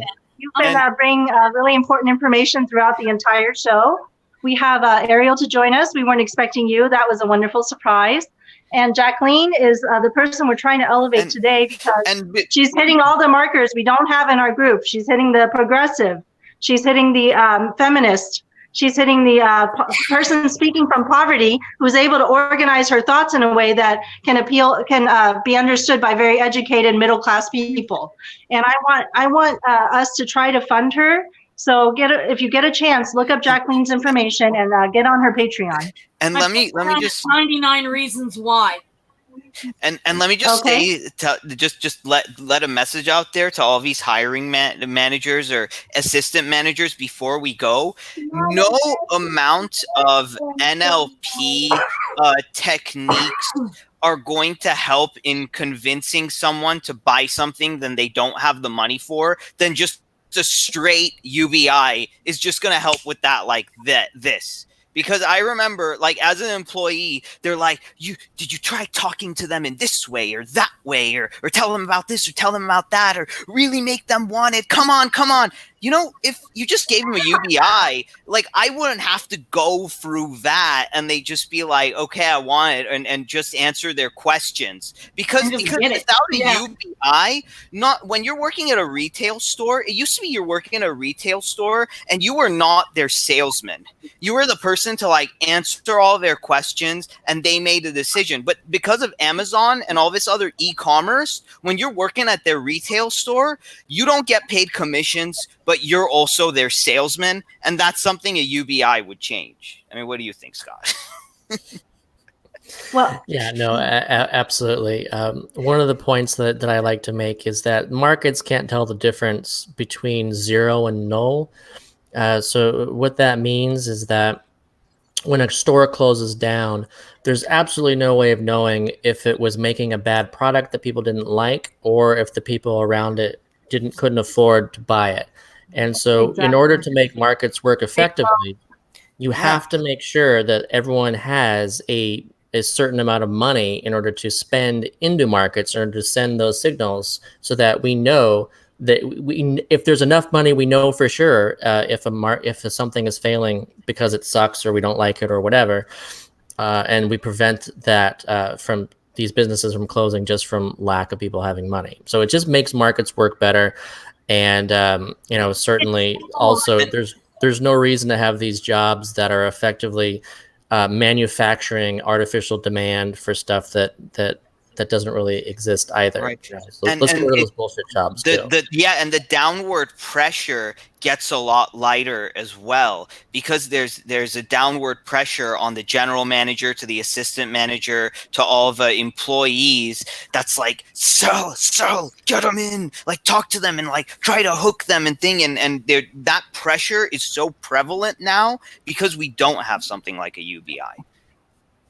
Yep. Being a poor person with no income, when I'm when I'm subjected to high pressure sales tactics, my go-to response is, yes, I'd love to buy that. Do you accept karma points as payment?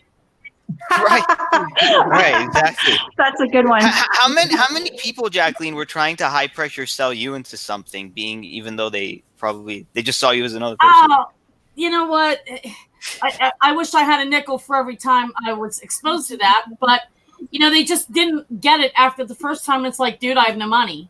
But it only costs $50. Now, what is it about? I don't have any money. Don't you understand? It doesn't matter if something costs only $50 or if something is cheap or affordable. It's not affordable when your income is zero. It is not affordable when you have no money. So, okay, I believe that we could probably continue talking for another 2 hours easily. But we should probably end the broadcast for people who need to take a bathroom break or anything. I want to end on this thought. More people should buy Scott. Yeah, thank nice you very much, Annette, for being the great technical hostess that you are, and bringing your own personal story into this. I want to end with the thought that the way that we know there's not enough money as a tool floating around in our economy right now is there are people. If you just think about yourself. There's stuff you want to do and you can't do it because you don't have the money in your hand, and it's not because you're not willing to work. If you just think about that in your own mind, there's stuff that you would love to be able to do, but our economy is not designed to get you a chance to make that money, and that's because the money is not there. It's just physically not in the environment. So we need to put that back out, and I think that's a structural defect of our money. So thank you very much for all coming to this roundtable, and see you next time. Bye-bye. Excellent. All right. See you later. Everybody. Thanks. Later. Bye. Bye. I got it on my chest. Bye. okay. Great chat, you guys.